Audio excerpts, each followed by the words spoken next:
This is going to be my most controversial opinion I'll ever make in my entire life. Nugu groups tend to be better than mainstream groups. It's just that the big four have more reputation and money to get recognized by the general public. Now, this is not me saying that mainstream groups are inherently bad. Two of my favorite groups are in big four companies. However, a lot of my other alts do come from Nugu companies, and some of them have disbanded because of it. The K-pop system sucks so much when it comes to giving the bigger companies more promo time than groups and artists who clearly deserve better. I might sound like an uptight Nugu stan when I speak, but I promise that's not what I'm doing. Mainstream K-pop obviously has talented groups too, and they also deserve their flowers. I may not stan them or rather be a casual listener, but I will acknowledge talent when I see it. I'm talking about the groups who clearly don't have direction or good enough material for the accolades they get. The only reason why these groups have the fans is because these fans also follow the big four companies. Notice how I didn't mention who those groups were. Yeah,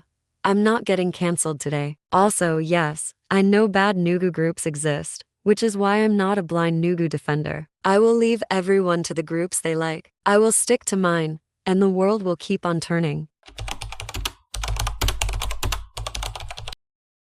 All of you know how I refuse to go up to bat for Blackpink, but what the hell did Jisoo do to you? Isn't it a well-known fact that Jisoo never wanted to sing but act instead? All of us shat on her solo debut, and the girl clearly wants to be in dramas. Let her do what she wants. I would rather have a person be happy pursuing their passion than a person be miserable because you want it so badly. Let the girl live for Christ's sake.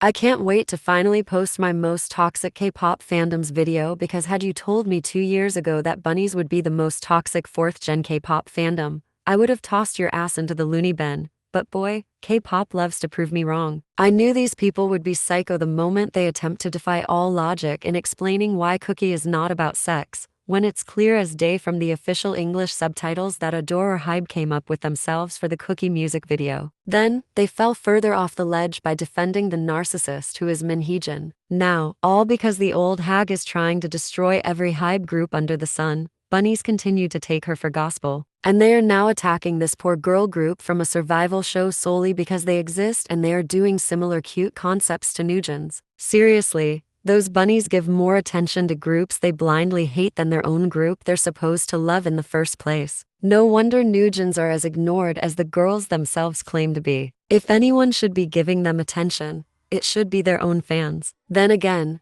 Nugents themselves have already dug their grave, and I'm sick and tired of trying to defend people who are so groomed and gaslit that they don't want help. Better yet, instead of kissing the ground Nugents walks on, why don't we look to Maiden who appear to be suffering the same scandal as Omega X right now? How about petitioning to not put literal children into the industry? Let's leave innocent people out of this bullshit and leave your insecure pettiness at the trash bin for garbage day, huh? Hashtag justice for superkind. That's all. Let me set one thing straight before I begin. I don't and I never will watch survival shows. To say that these things are rigged as fuck is quite the understatement, but the survival K-pop show community is possibly more unbearable than armies, blinks, fear-nots, and bunnies combined. Just look at what happened to Kepler for an example. However, this time, it's not the fans' fault because barely anybody is watching Starlight Boys to my understanding. For those who are, I am more than thankful for retaliating against the producers for literally putting these innocent trainees, a good lot of them being literal kids, by the way, through hell. Yes, I am talking about the infamous dance contest episode. Dance portions of K-pop survival shows are nothing new, but someone should have called in workplace abuse on letting trainees dance for so long without water or breaks that they need goddamn medical treatment. From what I researched, Starlight Boys is a collab show between South Korea and China. Why is this important? Because during that said episode, a Chinese trainee named Sun Yinghao called the show out for the challenge being extremely dangerous and inappropriate for all of the contestants. He explains that the endurance training is crucial to be a performer, but this doesn't do anything to help anyone. Quote, "Idols are human beings, not machines." How do the judges respond to this? Why? By gaslighting the trainees for being weak and ungrateful little shits, of course. Fortunately, the viewers did not take this form of abuse sitting down. As far as I'm seeing, this is one of the worst rated survival shows to come out in recent memory, and rightfully so. It should stay that way, god damn it. Kongbi, I'm sorry. I love you, but I cannot support this. Not when I know what the hell is going on. Alright, the public didn't learn their lesson the first time, so here it goes. Leave Sabrina Carpenter alone for good's sake. Yeah, she was a Disney Channel star, but she's a freaking adult now. If she wants to sing about sex and being sexy, she has the right to do so. I've said this out loud before, and I'll say it again. Not all pop music is made for children. I thought we learned this by now. If you don't want your young kids to listen to sex anthems, blame yourselves for allowing them to hear it in the first place, not the artist making money. If you want me to be honest here for a second, if we are comparing Sabrina to other artists who sung or rapped about doing the deed this year, Sabrina is almost quaint. Don't you prudes have better things to worry about like debt or something? Let the girl cook.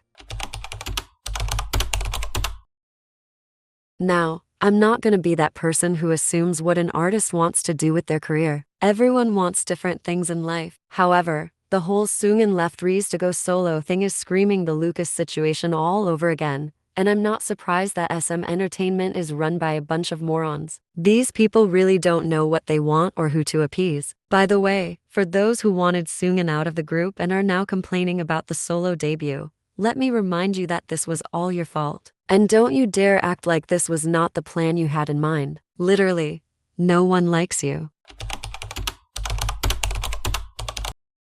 Pop quiz. What is the easiest way to let everyone know how not gangster you are in the rap game and the hip-hop scene? My thoughts exactly. Did you also notice who Drake is not going after here? Yeah, he may be smart enough not to criminalize himself in front of Kendrick, but he must be super bored with his money, because what idiot is going to spend on court bills that will end up leading to nothing? Don't get me wrong, UMG sucks, and I've suffered from the YouTube bots because of these fuckers before. But this is actually one lawsuit I want to see them win, because Drake has officially joined the black people who threw away their blackness to act like spoiled white babies in real time. This man is a goddamn hypocrite. I'm not stupid. I know Spotify inflates artists' numbers to make them look good. They and many other streaming apps have been doing this for forever. Drake has never complained about it before, but now that Not Like Us has become the hip-hop track of the year and Drake didn't get shit, he now wants to cry wolf. This is literally the 6ix9ine calling out Justin Bieber thing all over again, and we all know how this story is going to end. As much as we didn't want to believe it's true, Fromis 90's disbandment was not a matter of if but a matter of when. I can't be a person who pretends not to understand why Fromis 9 got the piss poor treatment that they did at both Pledis and HYBE. 1.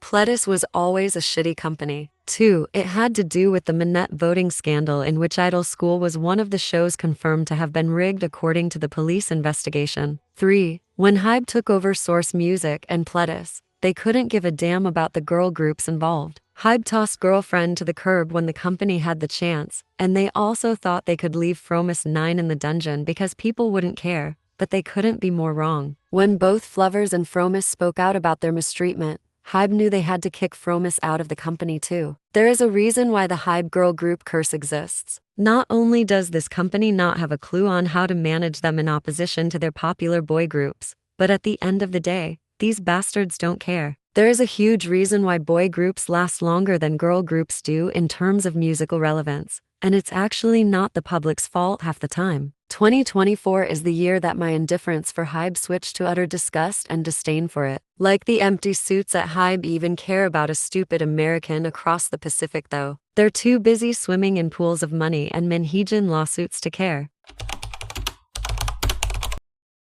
Gonna cut you out, gonna touch you now. Can't order sign the door, can't order beg for more. Don't wanna make me scream, you're so good at that. Oh my god, what is that? Oh my god, what is that? Do I really need to come here and explain why HYBE is not someone to be praised? Like the second coming of Jesus again? They gaslit you into believing that Cookie by Nugents wasn't inappropriate. Well, that was until they realized that Manheejin is a fucking psycho. But here they go again, putting the minors of their newest group into a compromising position. The worst part of it all is that according to people who heard the original, which is Tic Tac, none of the lyrics are like this. But because they had to include Ava Max in the English remix, that the sexual level had to appear to make Ava less like an infant by comparison. HYBE, if you were going to put a Western artist feature in one of your songs, why put her with the group with multiple teenage children in it? I'd rather listen to that Justin Bieber song about him and Sean Kingston having an eeny meeny lover at the club. By the way, just so that we're clear, Nugents and Elite were not the only groups that HYBE did this to, and I don't give two shits about the branch hierarchy. I'll admit that I'm not entirely educated on the subject for its older groups, but I'm very damn sure that NHYPEN had this issue right from the jump, considering that the company doesn't give a damn about Nicki being a minor at debut and everyone calling him sexy oppa and all that disgusting garbage. Le Sserafim had the same thing happen at debut as well, including the whole Kim Garam scandal. Rather yet, they are still going through it. Does literally no one remember the whole smart choreography debacle? Now, you know why we still have this goddamn conversation about minors. And we will not shut up about this problem until it comes to an end. Now, let's move on to the non-music section of the day. We actually got a couple that I felt like spewing this video. I really liked the first season of this series. It had me wondering how a formed family of a spy, an assassin, a psychic child, and the world's most intelligent dog were going to form a life in secret work. Unfortunately, the more the series anime and manga went on, the more it's becoming the Anya show. Don't get me wrong, she's an adorable character, but I see her more as the sidekick foil, like the minions from Despicable Me. She's fun in small doses, but when you give her a separate entity from the main story, she becomes Olaf from any Frozen property that's not the first movie levels of annoying. I stopped reading the series a couple volumes in, so I don't know if the series gets better or not.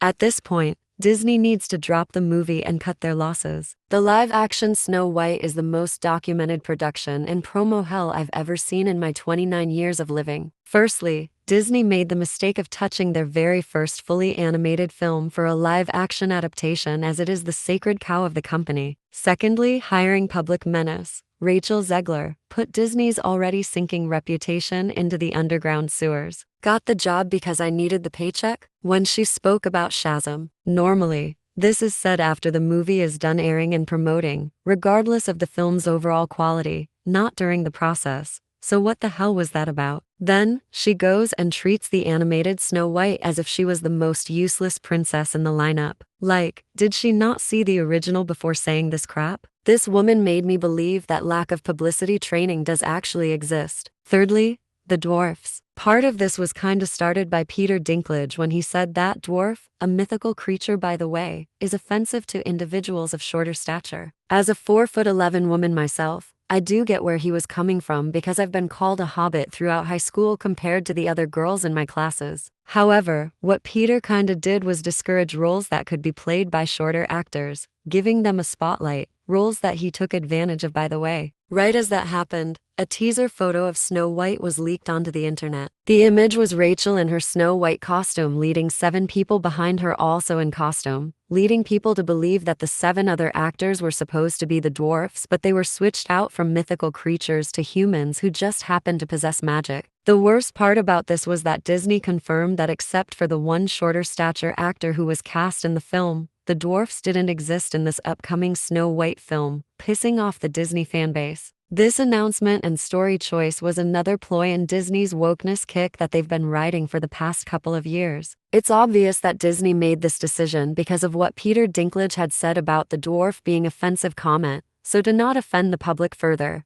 they took the dwarfs out of the film. In turn though, Disney offended everyone by making this absolutely ridiculous decision, especially individuals of shorter stature, pointing the blame at both Disney and Peter Dinklage. The backlash was so bad, Disney pulled back the original release date of March 2024, although the company claims that was due to the 2023 writers' strike. I do believe the strike had something to do with it, as many Disney projects were pushed back, but that being the main reason is highly unlikely for Snow White. Disney didn't even announce a new release date until this year, almost leaving us to believe that the film had been canceled. Based on majority opinion though, we all wish this movie was canceled because when the teaser dropped on YouTube this past August, it got hate bombed into oblivion, especially regarding the new and improved CGI dwarfs. God, this looks so lifeless. You might as well have everyone killed off in this film. I think at this point, Disney knows that Snow White is dead. No form of a miracle is going to save it from the circle of hell it got sent to. Only one meme can describe how I felt about this news. Bart, no! What? Sorry, force of habit. Lisa, no! I'm fortunate to learn that the Burke world for the upcoming Epic Universe is still based off of the animated original because if I go to Epic Universe to see this ugly live-action schlock in the rides, I swear to God, I will sue. And that's enough ranting for today. Please like the video, comment your thoughts and suggestions down below, and subscribe to my channel. I'm Cher, and it's been real. Ciao.